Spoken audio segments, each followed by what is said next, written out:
There we go. Kind of new to this whole long form video thing. So give me just a second here. Not polished like some of the other YouTubers, so some of these first videos are going to be interesting. Anyway, okay guys, so like I said, right, I decided to do the first two shows in men's physique, which, you know, I had a nice enough physique to compete, I guess, right? But, you know, even if I look back on that time, I sort of wish that I had taken the kind of time that's necessary to develop even more muscle for the division. But really what I wish that I had done, and I cannot believe that I was so just, this is really important what I'm about to say. You have got to learn how to pose, okay? You have got to learn how to pose for bodybuilding. One of the things that I think we don't do enough of is, in this generation with social media, we have decided to let people who are quote unquote bodybuilders, right? Who are not bodybuilders, but in fact they are influencers, tell us what looks good for Instagram, but not what looks good on a stage. And trust me, these two things could not be further from each other if you tried. I do not do this for Instagram likes. I do this because it's an art form, and it's because it's one that I actually want to perfect and get right, right? And so in my first three shows, I've done 5, okay? This is now number 6. In my first 3 shows, which I did kind of one after the other, right? I did a men's physique. My first men's physique show was in August of 2019. My second men's physique show was in November of 2019. And then my third show, which thank God I actually got this done at the time that I got it done, was in February of 2020, right? And then bam, the world closed. So I got these three bodybuilding competitions done in a span of 9 months, which was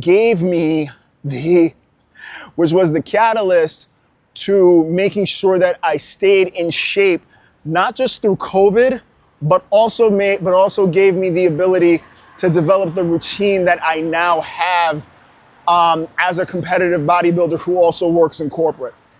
And the reason that that's important, by the way, is that one of the things that I get asked a lot is, how do you have the time to do any of this stuff? And the answer is that during COVID, when we were in lockdown, there just wasn't anything else to do, right? Like, the world was closed. And for somebody who, you know, I didn't come into fitness like all of a sudden just being an athlete or whatever. I mean, I have a sports background, but I didn't just do this, right? Like, learning how to work out as an adult is actually pretty hard. And so in my 30s, in trying to balance a career and in also trying to balance this fitness thing, you know, I really had to find a happy medium between these things, which also, you know, meant that I needed to find a way to be a little bit less social, which was something that was not easy for me to unlearn how to do. And so when I did that during COVID, because, you know, we couldn't see each other, right? I really doubled down on my whole fitness routine and my whole fitness process. I learned how to cook, right? I learned how to count macros. I learned how to just do things that I just, you know, didn't do, right? So all of that is to say that, let's fast forward this a little bit to what I'm gonna say about competitive bodybuilding now. You know, how do I find the time for it? You know, I learned to make the time for it, right? I just learned to make the time for it. And so, you know, when I did my first 3 shows, sorry, I know I'm all over the place, but trust me, there's a point to all of this, okay? So when I did my first 3 shows, I didn't know shit about posing. And I was in such a rush to just get on stage and just say that I did this versus actually knowing what the fuck I was doing.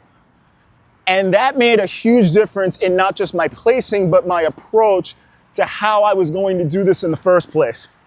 So, right, when I began to take it a lot more seriously around contest number 4 in 2021, and I was switching divisions, a lot of shit had to happen to me, all right? Or a lot of shit had to happen for me. And one of those things, oddly enough, was I had to not just switch my mentality about my approach to getting ready for a show, but I had to take the shit seriously. You know, I had to learn how to pose, I had to learn how to eat, I really had to learn how to eat.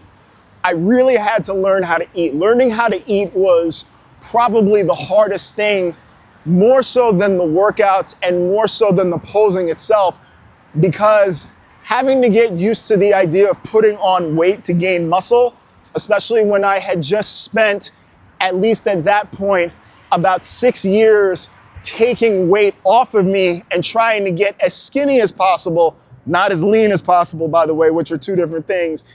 It really, you know, it took a toll on me, but it made me a lot better at what I did. And so anyway, right, fast forward again, we are now, you know, when I reflect on the time that I've taken in competitive bodybuilding up until this point, it's really quite remarkable that I am, you know, that I'm here now, right? You know, I'm 40 years old, doing my first pro show, and the leaps and bounds that I've taken, not just to learn posing, but how to I actually, you know, approach a competition prep is really something else. And I'm sharing that with you also because, you know, I'm really, you know, this kind of happens when you're about to approach the stage in a week, right? Like, I'm really just grateful for the experiences that I've had up until this point. You know, I'm lucky to have them, right? But I've also put myself in a position where I can really reap the benefits of being here, right? That I can really reap the benefits of, you know, the work that I've put in for so long, because literally it's not all that I do, right? But it's a big portion of what I do. And I think it's important to also, you know, really get out there and not just say that you do something, but also make sure that you follow through with what it is that you say that you want to be and what you want to do. Like, for my money, and you know, people can fight me about this, but I really feel like the people who call themselves bodybuilders and don't compete are really missing out on a major component in life about this. Because yes, of course you can live the lifestyle, right? And I am not knocking that. I mean, clearly I do the same thing, right? The lifestyle helps me to set up a lot of things, like, you know, for other components of my life and how I run it. But when you don't learn how to pose, right? When you can't, like, you know, be in comparisons against other people who are doing the same thing, like, why would you want to have this physique and not know how to present it? That's not crazy to you? Because that's crazy as shit to me, right? So I'm just looking forward to, you know, getting back on stage, really showing off what I've got, you know, seeing what the other people have, right? At the pro level, you know, because you have to renew your pro license every single year. And, you know, for me, because I work so hard to get here, right? It is not worth it to me to let it go. It's just not worth it to me to let it go. Like, I've worked way too hard for me not to push myself at this level. And so for me, it is major that I do this, right? It is a milestone in my fitness journey to be a natural OCB pro and to get out there and really do this with these guys, because I want to see what the other people are made of, and then I want to see how much further I can push myself. So anyway, doing this whole new long form YouTube channel thing, and, you know, follow me for more of this stuff, guys. I got a lot I want to share, And yeah, it's, this has been quite a journey, and it's not stopping anytime soon. Talk to you later.